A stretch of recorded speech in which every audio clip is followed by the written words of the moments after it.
घुम्दै भोटेटार आइपुग्यो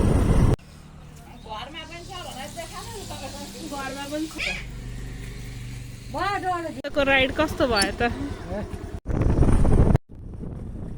यो भनेको भोटेटार भन्ने ठाउँ झापाको बुद्ध शान्ति गाउँपालिका पर्छ तर अब यहाँबाट हामी यही बाटो जान्छौँ विशाल यो बाटो त छैन क्या ए यस्तो कच्ची बाटो नगयो लु बो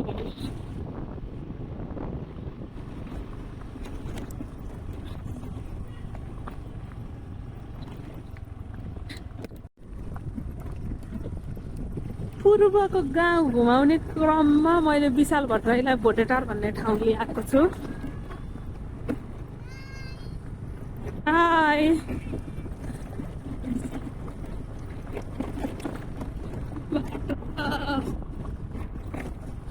ट्र्याक्टर भनेको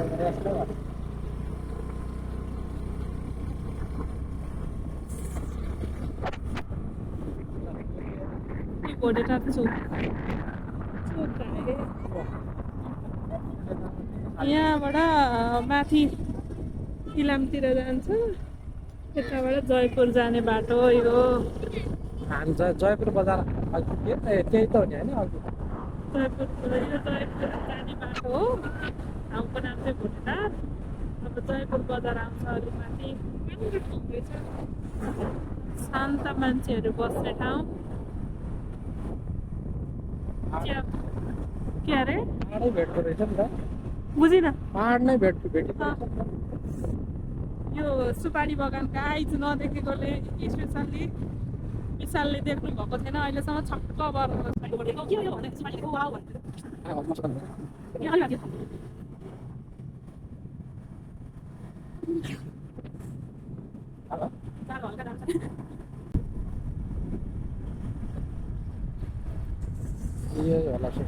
त्यो सुपारी हेर्ने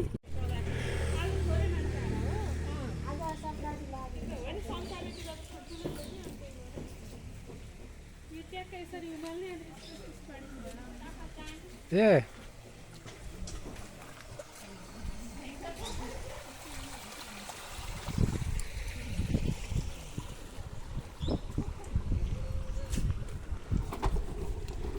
आयो सुपारी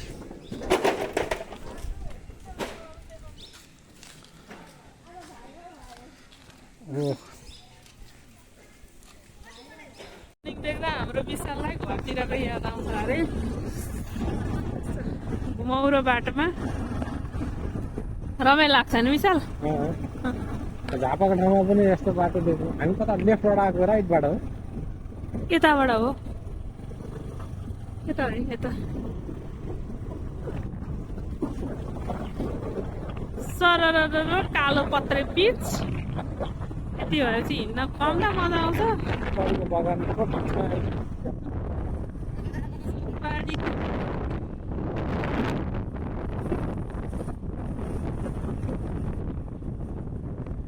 यता मान्छे मेहनती छन् क्या पैसा पनि डङ्गुर कमाउँछन् सुपारीबाट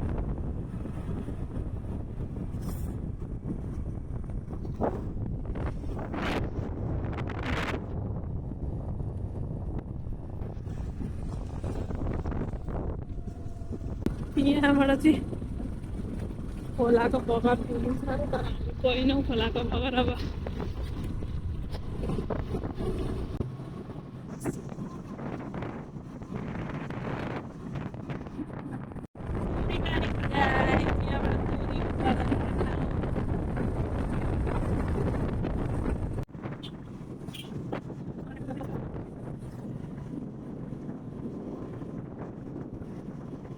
आज जयपुरमा सोमबारको बजार लाग्दो रहेछ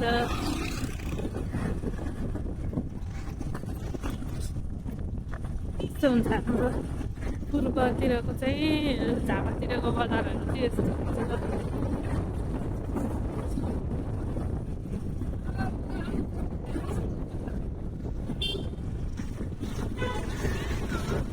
यहाँ यहाँबाट हामी अब संसारतिर प्रस्थान गर्दैछौँ। यो पछाडि चाहिँ जयपुर स्कुल छ ठुलो।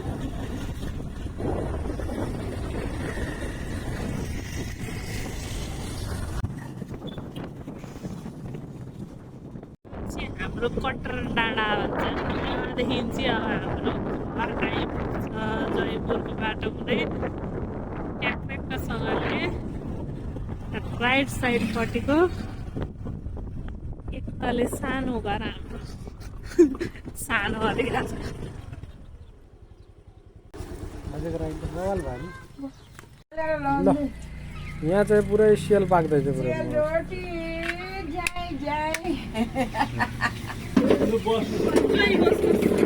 बाहिर म त बसिहाल्छु।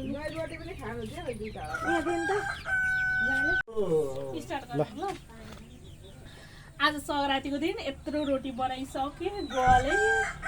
अब घरमा पनि छ भनेर देखाउनु नि तपाईको। घरमा पनि छ।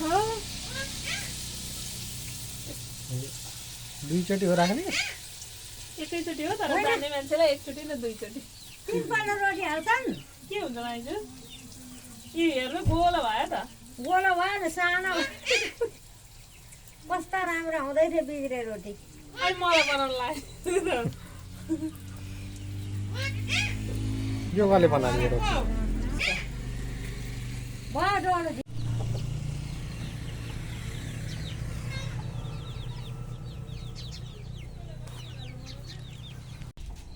भिडियो बनाएको छु बनाउनु। कति?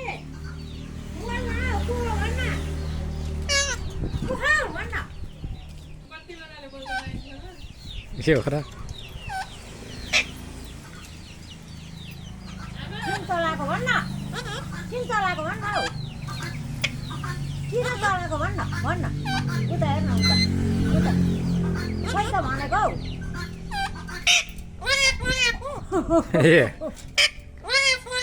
तँलाई चलाएको नि। अनि गाडी गरेको। अनि हौ खाली चलाएको कुटेको। अनि हौ भक्कुलो भक्कुलो भन्छ। चलाएको चलाइ